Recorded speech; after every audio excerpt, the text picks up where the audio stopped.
shopping que é apaixonado por você e por isso a gente prepara conteúdos para que você se sinta aí muito bem e, claro, aprenda mais um pouquinho. Hoje eu tô com uma convidada super especial, ela que é uma grande amiga e uma mulher incrível. Ela já fez um pouquinho de tudo nessa vida, uma mulher batalhadora, guerreira e hoje ela é gestora de negócios com foco em mulheres. Eu tô recebendo hoje aqui Carla Elage, seja muito bem-vinda. Ai, que alegria estar aqui com você, Bárbara. Você sabe que eu amo o teu trabalho. Já são mais de... Tava fazendo as contas. Quanto tempo? 14, 15 anos. Tudo isso já?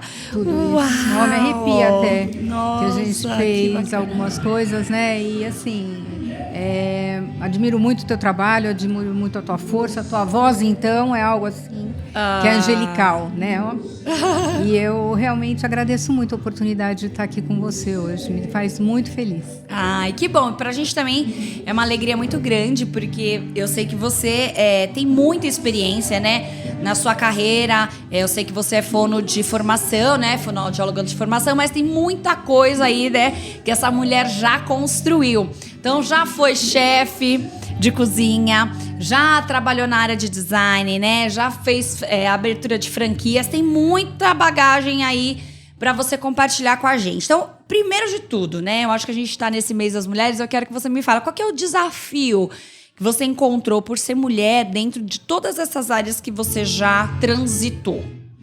Eu acho que o grande desafio é a gente entender que nós temos muitas crenças limitantes como mulheres, né? A gente cresce, eu ainda, a minha geração, que é a baby boomer, né, que todo mundo fala, era aquele negócio, menina tem que fazer isso, menina tem que fazer aquilo, menina fica de perninha fechada, menina, ajuda a mamãe, não sei o quê. E até hoje tem muito isso, né?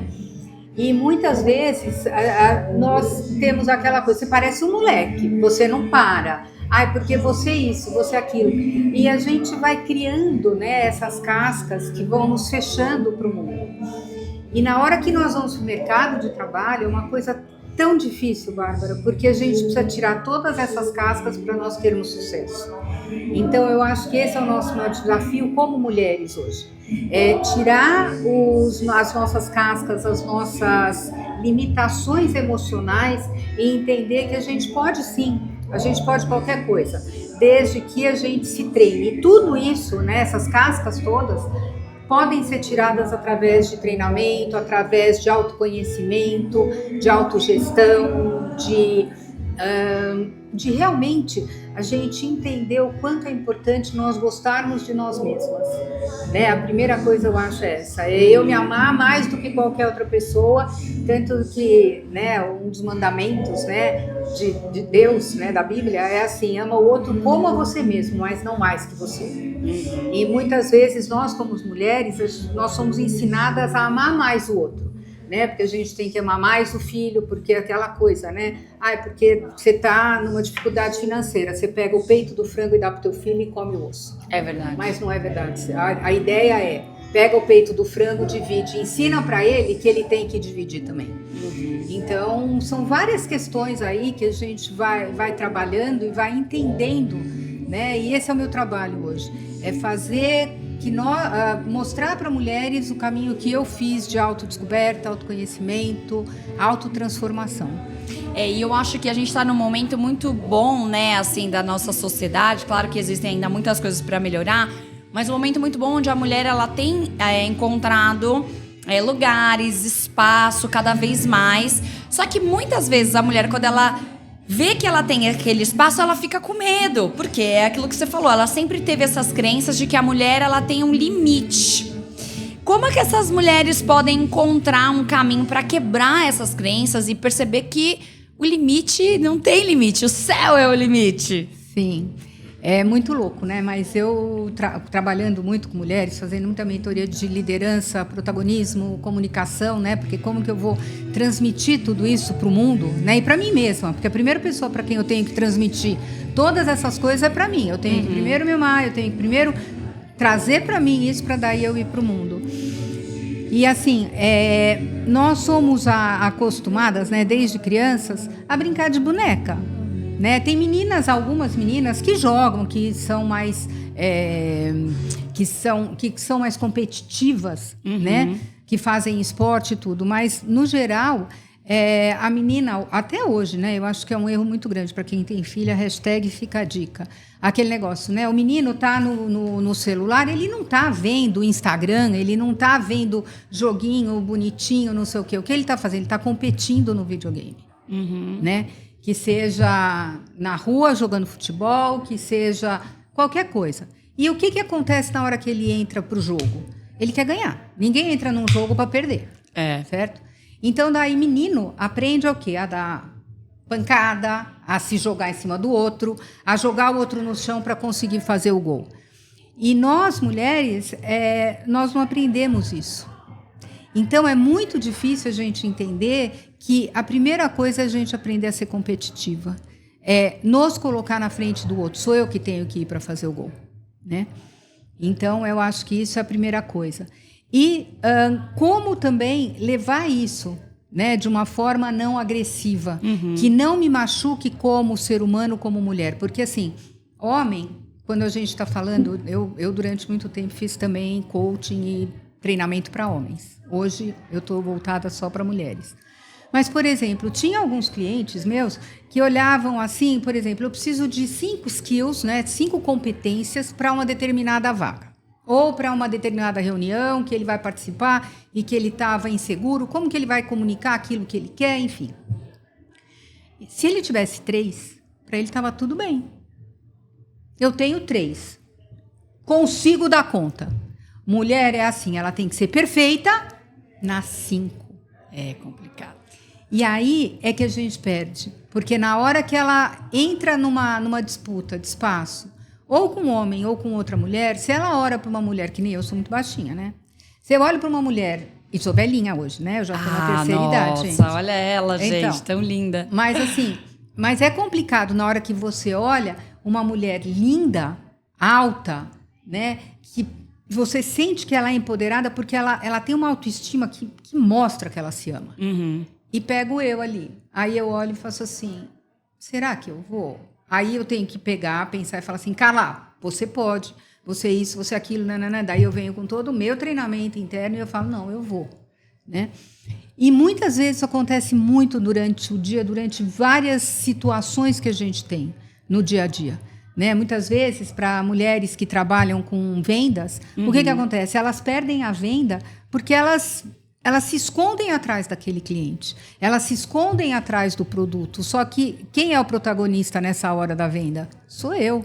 Né? Não adianta eu ter o melhor produto do mundo, esse copo lindo, maravilhoso, se eu não vender. E não adianta eu querer vender esse negócio, né, esse copo lindo, maravilhoso, se eu não acreditar nele. E aí, se eu não vendo, eu não tenho um negócio. E aí as coisas não dão certo. Porque qualquer negócio, né, quando a gente vai falar em empreendedorismo, quando a gente vai falar em empresa, sem venda não existe empresa. Porque não tem faturamento. Não tem dinheiro. Não tem dinheiro. Sem dinheiro você não faz nada. E daí são aqueles negócios que a gente corre atrás do rabo o tempo inteiro, né? E chega no fim do mês, o mês é mais longo do que o que você tinha no caixa para poder pagar. Então, tudo parte do ser humano, nada parte do negócio, né? E assim, né, falando um pouquinho agora sobre essa questão do protagonismo, acho que é bem interessante isso que você trouxe sobre essa questão da competitividade. Até coloco um exemplo meu pessoal, porque eu sempre fui muito competitiva, sempre gostei muito de esportes, e isso incomoda muito, e principalmente outras mulheres. Eu sempre vou ao estádio de futebol, sempre posto sobre isso nas minhas redes sociais, e eu já recebi mulheres, é muito chato você falando de futebol, não vou te seguir mais e tal. Aí a gente vê, né, essa questão, como uma mulher, vendo uma outra mulher que ela pensa diferente, ela não consegue se adaptar a isso. E muitas vezes essa mulher que talvez estava vivendo uma coisa legal de protagonismo, ela acaba se escondendo porque outra mulher está recriminando ela por ter sido só quem ela é. E eu queria que você me falasse um pouquinho sobre essa questão desse jogo que as mulheres têm ainda, uma contra a outra, que é uma coisa que, por mais que a gente...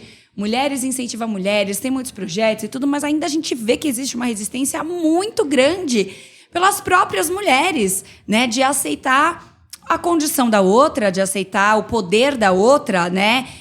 Fala um pouquinho sobre essa questão pra gente. Então, uma coisa que eu falo muito é que, assim, aquilo que eu mais rejeito é aquilo que eu mais quero esconder em mim.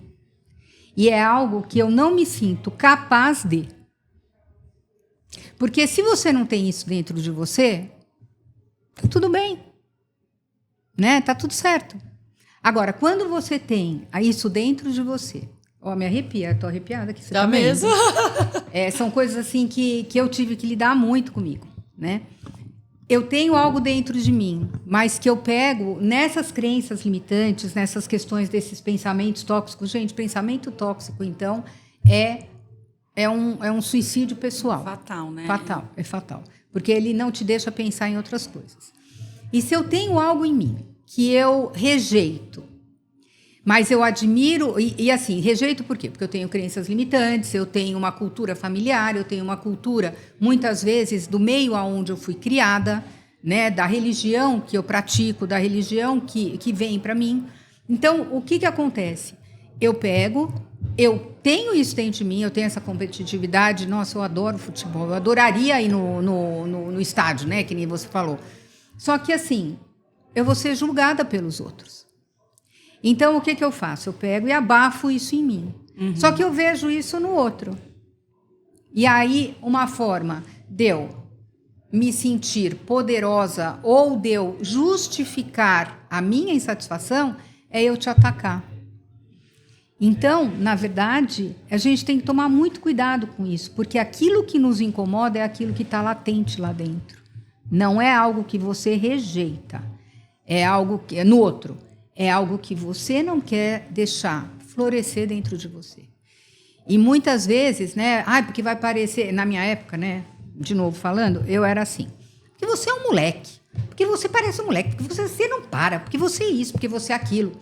E eu, assim, tipo, criada como sendo um moleque, né? E a minha mãe ainda pegava vestido rosinha, botava na minha irmã. Os meus era assim, imagina, gente, eu tô falando década de 60. Era assim, azul marinho, marrom. Não se usava, né? Imagina, menina era rosa e menina era azul e ponto. Isso, e a minha mãe ainda punha a cor escura em mim. Gente, que nem você perguntou pra mim hoje, né? Agora, na hora que eu cheguei. Você gosta? Porque eu falei, onde eu vou aqui? Não sei o quê, que eu quero ver umas roupas e tal. Mulher, né, gente? Aí eu falei, você falou, você gosta de vestido? Eu fiquei com vergonha de falar pra você que eu não gosto de vestido. Não acredito. Eu não falei que eu gosto? Foi. Eu fiquei, arrepiou de novo. Gente. Eu fiquei com vergonha de falar. Mas assim, pra mim é um desafio usar vestido. É uma coisa assim que meu filho casou há 1 ano atrás. Gente, porque eu sempre vou de traje assim, tipo uma pantalona, se eu tenho um casamento, alguma coisa, é saia e blusa. Um traje, por exemplo, uma pantalona. Eu gosto muito de smoking para festa, né? Vocês não sabem o desafio que foi eu ir naquele casamento, que eu ia pro altar com um vestido. E verde ainda, um verde assim. Foi um desafio, entendeu? Foi um preparo, né? Uhum. E assim, eu agora estou me propondo usar vestido. Muito bom. Tá? E vou num casamento agora que ele é turquesa. E lindo, amei. Né? Mas eu tô... E assim, eu acho que é essa autodescoberta que a gente tem que fazer. Uhum. Né? É assim, qual foi a crença que veio para mim? Por que isso me incomoda? E eu comecei a ver que eu falava assim, nossa, eu queria tanto usar isso, mas eu não consigo. Para mim vai ficar feio, para mim vai ficar feio, para mim vai ficar feio. Aí, depois de muitos anos que eu comecei a entender que não é para mim vai ficar feio. Em mim vai ficar feio. Você é um moleque, e moleque não usa saia, moleque não usa vestido, moleque usa calça. Então, olha como é louco a cabeça da gente, sério, como né? Ela identifica e como ela transforma uma mensagem numa limitação quase que de uma vida inteira. Uhum. Entendeu? Então, assim, eu gosto muito de trazer, que nem tem o livro Agora Você Pode... Ele é um livro que eu escrevi da minha experiência, né? Eu tive síndrome de pânico também, por conta de vários acontecimentos da minha vida, 2 abortos, enfim, né? Meu pai faleceu de uma forma muito, muito rápida, muito repentina, e eu tive um acidente de carro muito sério com 19 anos, que eu fiquei presa, 2 cirurgias enormes, enfim, muito tempo sem andar. Então, você vai criando... Claro que você vai falar para mim, mas, Carla, isso né, não acontece na vida de todo mundo. Mas acontecem coisas, que assim... E são coisas muito sérias e que a gente vai tratando de uma forma muito você dá conta, né? Tipo, porque você podia ter morrido, mas você não morreu. Porque foi no dia do aniversário da sua avó foi lá e pôs a mão para você não morrer. Ou então, até 2, 3 abortos é normal, né? Mas pra gente, mulher, né, é uma perda. Vai mascarando essa dor, vai mascarando essa dor. E daí você vai, como eu, né? Imagina, uma coisa super simples. Você parece um moleque. Eu transformei isso em não usar vestido pro resto da minha vida, né? Pro resto da minha vida não, porque ainda vou viver muito, não, se Deus quiser, e eu vou usar muito vestido ainda. Né? Amarelo, vermelho. Eu sempre usei cores muito básicas. Hoje, eu me visto muito mais de branco, de cores, de coisas que eu fui me transformando. E é esse o meu trabalho, né? Eu acho que, assim... hoje, que a gente estava conversando no começo, eu peguei e juntei tudo aquilo que eu tinha de conhecimento, de vivência, de trabalho, e estou entregando para o universo, entendeu? Sim. E eu acho que a gente tem que fazer isso a vida toda e se autoconhecer, né? Não esperar para isso, que nem eu fui me autoconhecendo quando comecei esse tratamento, essa jornada de autoconhecimento há 30 anos atrás, quando eu desenvolvi a síndrome de pânico. E aí, mas é um processo, né? E o trabalho ele é muito baseado em neuroplasticidade, que assim, o que eu posso aprender através disso? Naquela época, né, há 30 anos atrás, a gente trabalhava muito com terapia. Sim. Né? Nem se falava, eu acho, de neuroplasticidade, né? Nada. Era uma coisa meio que, tipo, isso aí é coisa de cientista maluco, é coisa de gente, né? E é fantástico, né? Essa questão onde você pode... Seu cérebro é altamente transformado pelas informações que você... Né? É treinamento mesmo, né? É treinamento. E, assim, neuroplasticidade, né? Dá uma explicação rápida do que é. Assim, uma criança nasce, né? Sem nada. É um computador vazio. E aí a gente vai colocando informações. Só que essas informações, elas vão fazendo conexões neurais, né, nos neurônios. Tanto que o bebê ele não nasce falando, andando, ficando sentado, né? Ele vai aprendendo e tudo é um processo. E a neuroplasticidade é isso, é a nossa competência de aprender. Então, por exemplo, eu falo só português, aí eu vou aprender a falar inglês. O meu cérebro ele vai fazendo novas conexões que vão fazendo eu entender que maçã é em português, apple é em inglês. E ele vai fazendo compartimentos separados. Por isso que eu posso falar 2 línguas, 3 línguas, 4 línguas, 5 línguas, vão sendo compartimentos. Então, na área da minha linguagem, eu sei que isso aqui é uma caneta. Em português é caneta. Em inglês vai ser pen. Em espanhol vai ser outra palavra, né? E aí mas eu tenho uma coisa só, que eu olho para isso, se eu estou falando com você em português, eu vou falar caneta. Aí, se eu vou falar em inglês com alguém, eu falo pen.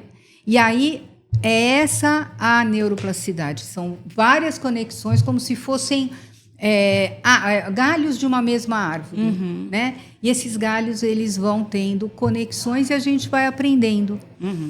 Então, eu acho que é a grande maravilha da vida, né? De nós sermos seres humanos, né? Porque, claro, que o macaco tem também conexões neurais, até, vamos falar de um salmão, né? O salmão, como é que ele faz para sempre voltar para o mesmo lugar para se reproduzir? A tartaruga, né? Como é que ela volta para aquela praia para se reproduzir?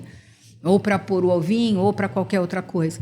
Porque ele tem uma memória ou celular, que também já está comprovado que a gente tem muitas memórias que são celulares, né? Principalmente as traumáticas, que vêm a gente tem essas memórias celulares até 7, 8 gerações. Uau. Então, medo, por exemplo. Você tem um medo que não dá para explicar. Não dá para explicar.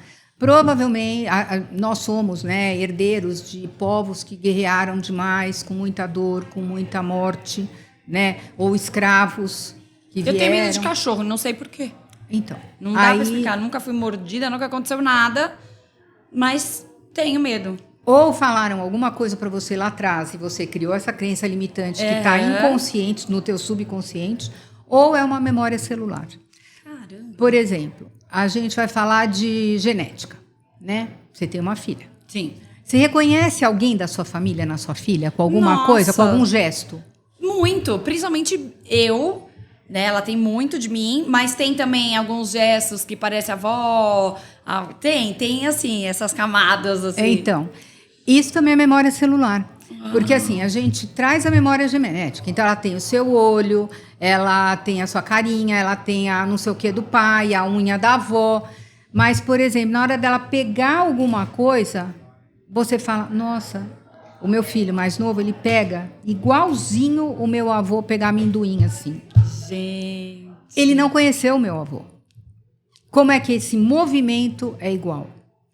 O mais velho, na hora que me dá a mão, que ele faz isso, eu sinto a mão do meu pai na minha mão. Gente. A textura, o jeito, o toque.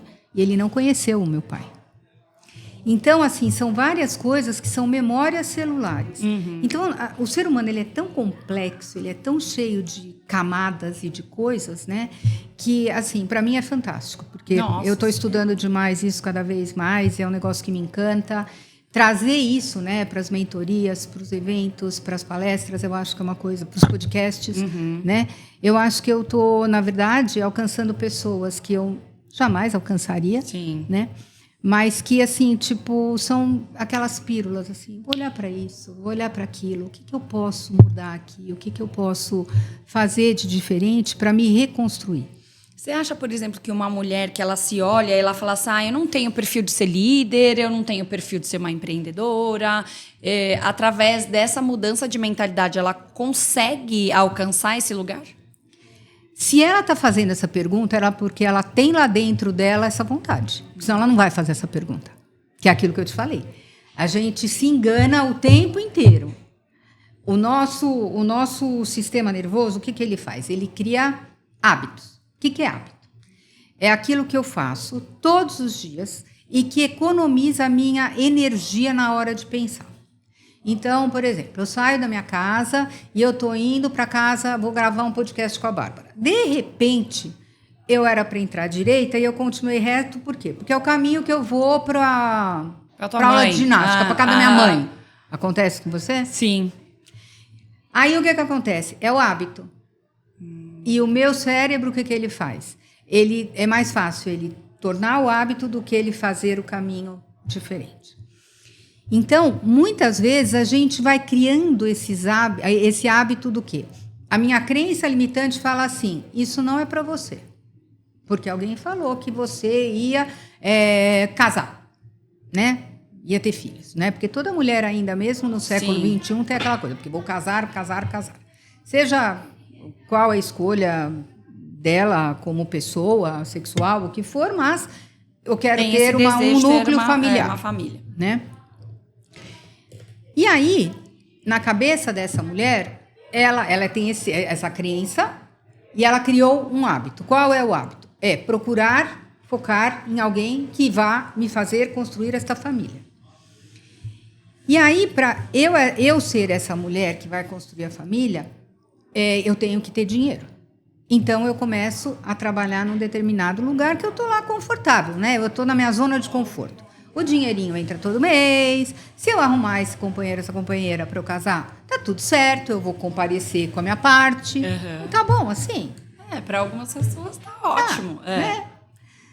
Só que, na verdade, não é ela que quer isso. Quem quer isso é essa pessoa que ela acredita que ela é. Só que ela tem um outro chamado dentro dela. Entendeu? E é aí que a gente tem que entender. Isso não é para mim? Porque se isso tá batendo aqui, ó, a minha crença limitante e o meu pensamento tóxico, o que ele fala para mim? Não é para você. Não é para você. Não é para você. Só que aquilo lá tá voltando. Aprender, ser empresária, montar meu negócio, começar a criar biquínis diferentes, porque eu sou super criativa, procurar um lugar para costurar esse biquíni, ver um tecido, nossa, eu vi tal coisa. Não, mas isso não é para mim. Isso não é para mim. E aí ela ela pega o celular e vira para baixo. Ela pega a emoção dela e põe para dentro. Só que daí ela vai ficando insatisfeita, ela vai ficando triste. Quantas pessoas a gente não conhece? Então, assim, tudo aquilo que tiver na tua cabeça, que aparece, presta atenção, porque é um chamado interno. Aquele papo, por exemplo, você está brigando com alguém. E, gente, é perfeito isso, né? Daí você pega, fala alguma coisa horrorosa para essa pessoa, que você fala assim, não é isso que eu queria dizer. Né? Para mãe, para marido, né? Para filho. Aí já foi. Você queria sim dizer. Porque você só diz aquilo que você sabe que está na tua cabeça. Porque se você não sabe, você não fala. Você fala russo? Não. Você sabe falar oi em russo? Não. Então você não vai falar. Não é isso? Exatamente. Então, assim, o que você falou, tudo aquilo que está na nossa cabeça é porque está presente na nossa história. E de alguma forma, e sempre a gente tem que olhar para isso. Né? E não virar... Não é para mim. Vira o celular para baixo. Não vire seu celular nunca para baixo. Escuta o que ele está te mostrando e fala assim, como que eu vou lidar com isso? E é aí que a gente vai lidar com a nossa neuroplasticidade, com o nosso autoconhecimento. Por que isso está aparecendo em mim? É isso que eu quero? Eu estou feliz aonde eu estou? Né? Então, basicamente é isso. A gente vê muitos desafios, principalmente aqui na região do Brás, né? A gente vê a maioria de mulheres empreendedoras, batalhadoras, mulheres que acordam de madrugada, que tá correndo ali, tá correndo lá. E assim, quando a gente faz alguns eventos, algumas coisas, que vem essas mulheres participar, é muito nítido o cansaço dessas mulheres. Muitas vezes físico e muitas vezes uma coisa que você fala ali que mexe um pouquinho no emocional delas, você já vê aquele olho marejar. Hoje a mulher, ela tá realmente muito sobrecarregada dentro de todos os setores da vida dela, né? Eu acho que as que trabalham nesse, né, 2, 3 períodos, cuida de casa, cuida de filho e, enfim, tá mais. Como essas mulheres, elas podem aprender a administrar melhor o tempo, administrar melhor a vida delas, para elas continuarem a ser essa mulher que elas tanto desejam, continuarem também vivendo sonhos que talvez algumas crenças colocaram nelas, sem surtar. Tá. Eu vou trazer um número, né, que eu acho que é um número muito sério. Hoje, 58% dos lares brasileiros são mantidos só por mulheres. 60%. E isso não é Brasil, tá, gente? Isso é mundo. Uau. A gente não está falando só do Brasil, a gente está falando de um contexto mundial. No Brasil, são 60%, 58% pelo IBGE de 2 anos atrás. Vamos arredondar para cima. Desses 40% que sobram, 10% são de homem solo, 15%, e 25% de casais. Então, olha como a mulher, ela foi, da década de 80, né? Eu me profissionalizei nessa década, né? Então, eu vivi todo esse processo. Era assim, a gente queria, minha mãe nunca trabalhou fora, minha avó trabalhava fora, né? Minha avó nasceu em 1919, e ela era aquela mulher, assim, que era completamente fora de... Arrojada, né? Nossa, menina, ela era secretária do governador, ela trabalhava no governo do estado e ela era secretária do governador. Então, entrava, saía governador, ela era secretária. Então, minha mãe foi criada por uma senhora que criou a minha avó também, a Tata. Você imagina eu ser filha de uma mulher que era casada com um árabe, que era meu pai, que não podia nem olhar para o lado, assim, ó. Olhava para o lado, já era, né, complicado.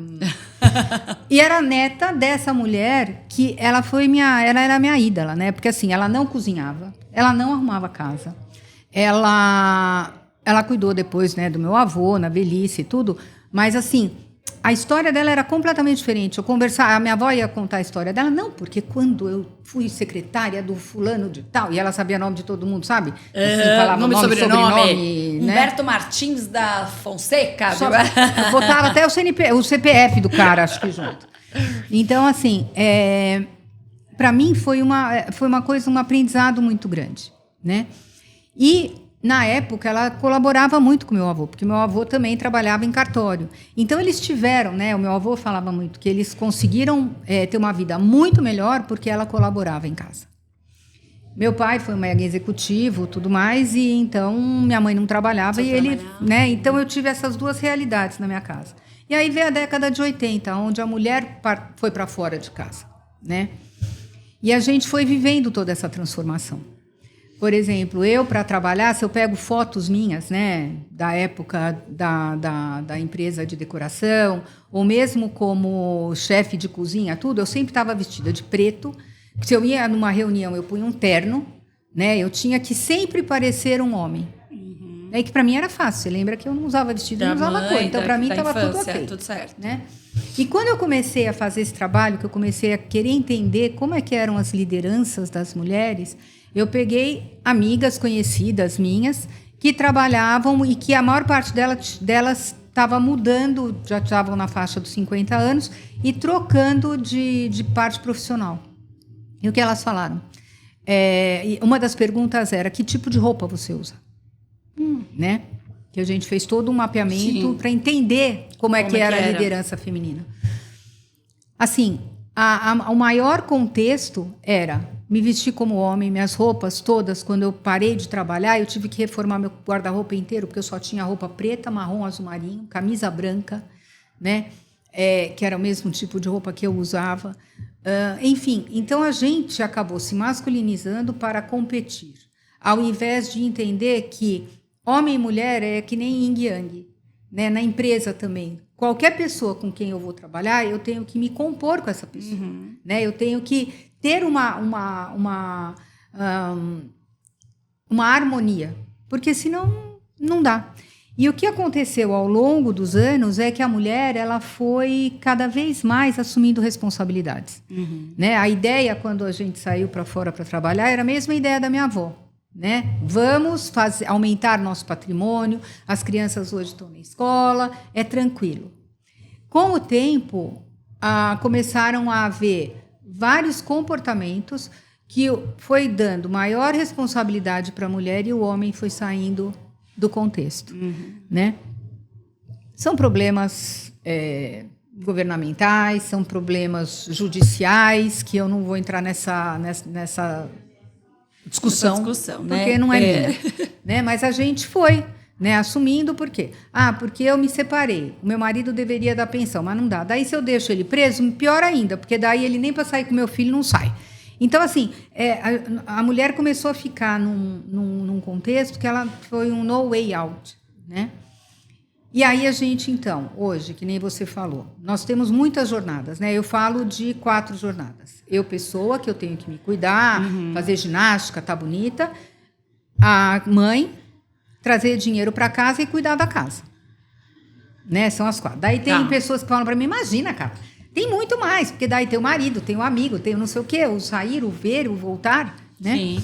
E aí todas essas questões, elas, na verdade, elas vão nos sobrecarregando. E como que eu faço caber todas essas jornadas dessa mulher em 24 horas? Como que eu faço, pior do que isso, eu acho, no Brasil nós não temos uma educação financeira na escola, que eu acho que seria assim, deveria já ter Você sabe que eu estudei numa escola que era uma revolução, assim, a escola foi Nossa, que lindo. Técnicas comerciais, chamava. Então, na época, ele ensinava a preencher cheque, várias coisas, muito legal. E deu uma base muito bacana pra gente. Só que foi assim, era um cara visionário, né? Na época de uma escola de bairro, mas eu acho que faz muita falta. Sim. E a gente não sabe como coordenar isso. Né? Então, a primeira coisa é fazer um planejamento. Meu dia, minha semana. Se você entrar no meu celular, no meu calendário, na minha agenda, eu tenho assim, por hora. Por hora, né? O que eu tenho que fazer, aonde eu tenho que ir, com quem eu tenho que falar, quanto tempo eu boto o caminho, quanto tempo vai levar, né, para eu não me atrasar, enfim. Então, primeira coisa, a gestão de tempo. Eu moro na minha casa com meu filho e meu marido, né? E aí, assim, eu tenho toda uma rotina. Eu acordo tal horário, eu vou fazer ginástica às 7 da manhã, volto da ginástica, daí eu já sei que eu tenho que arrumar minha cama, a cama do Rafa, eu já vou botar a louça na máquina, eu já vou fazer tal coisa, não sei o quê.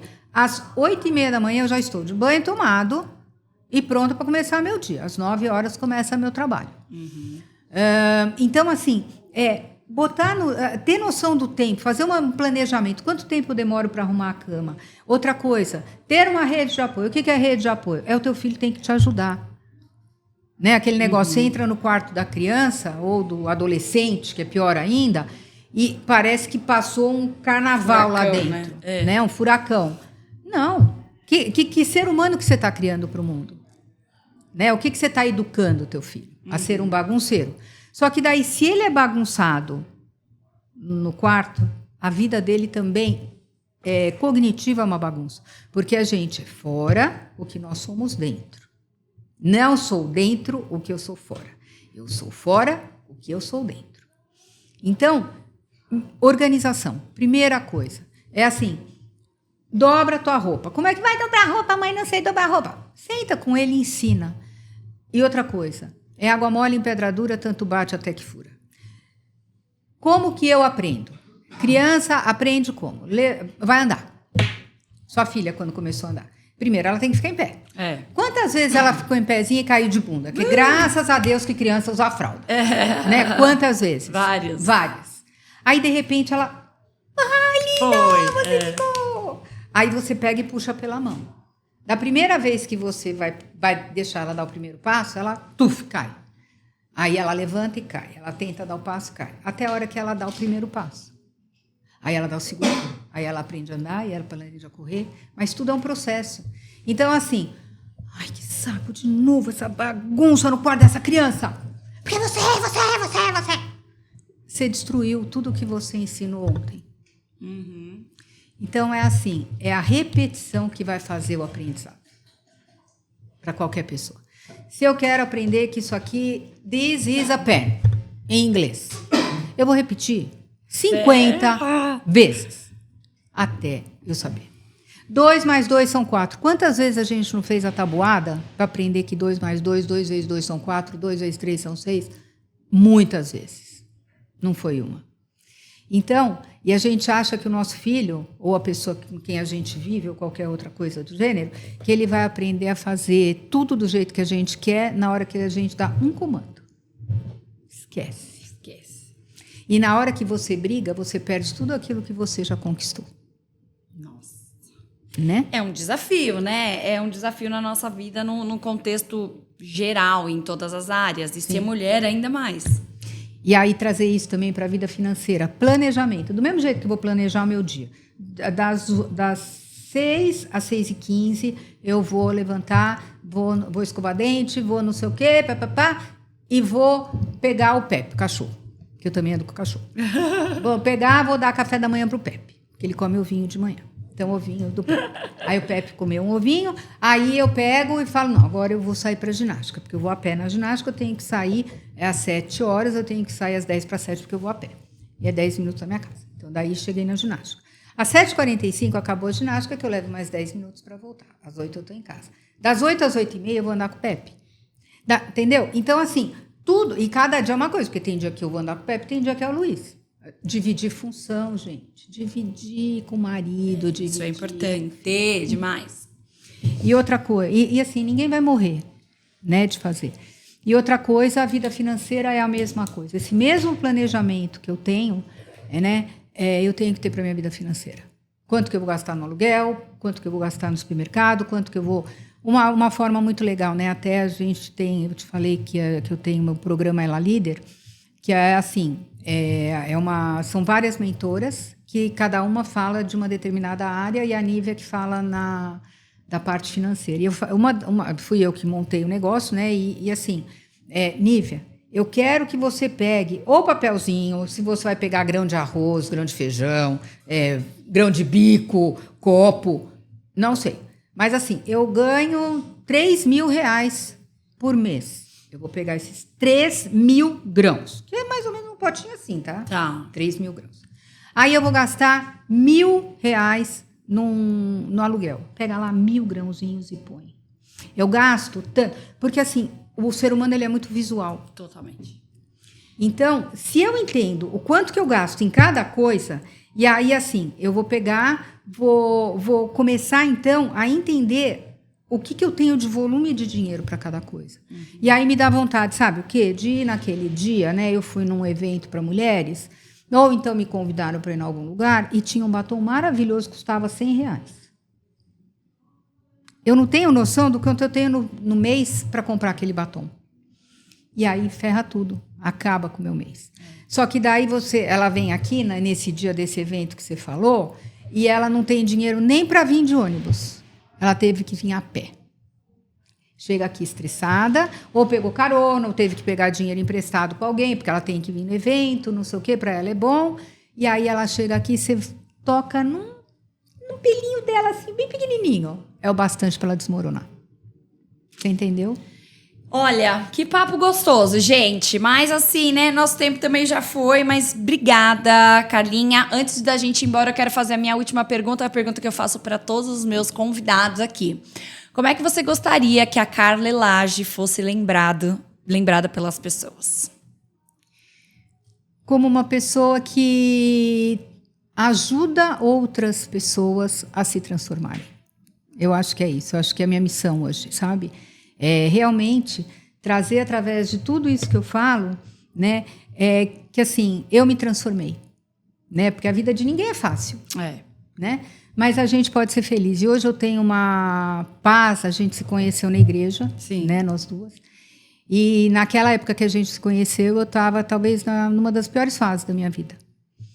E aí você vai vindo. E hoje eu sinto uma paz tão grande, uma paz tão maravilhosa, que é isso que eu acho que a gente tem que ter, né? Então, assim, mais uma dica. Deus precisa estar presente na nossa vida. Sem ele, a gente não chega em lugar nenhum, né? Então, sou eu, Deus e o resto. Que eu vou amar como a mim. Mas eu vou me olhar no espelho e falar, Carla, você é a pessoa que eu mais amo. Entendeu? Muito legal. Então, é por aí. Muito bom. Olha, quero que você deixe suas redes sociais para quem está nos assistindo. Telefone para contato. Tá. E a gente também vai falar do livro aqui maravilhoso. Agora, você pode também, para quem quiser... comprar um livro, né? Você falou já um pouquinho do que tem, mas pode falar mais um pouquinho. Tá. Então, a rede é @carlaelage_. Tem também o @elalider360, que é o nosso programa de desenvolvimento pessoal.